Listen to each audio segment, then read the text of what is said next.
morning. I'm Pastor Michael Martin of Freedom House Ministries, and welcome to another episode of Monday's Message Moment. In Galatians chapter 2, verse 18, it says, "If I build again for myself those things which I destroyed, I make myself a transgressor." That word transgression means conduct that goes against a law.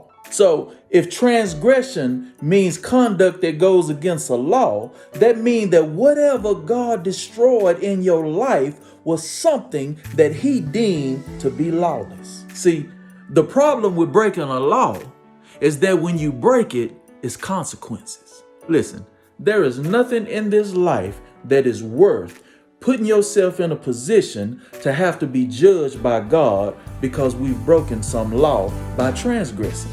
But there's one thing I always say: if you're still breathing, then you can turn that thing around.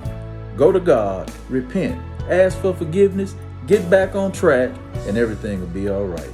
God bless you, and have a great week.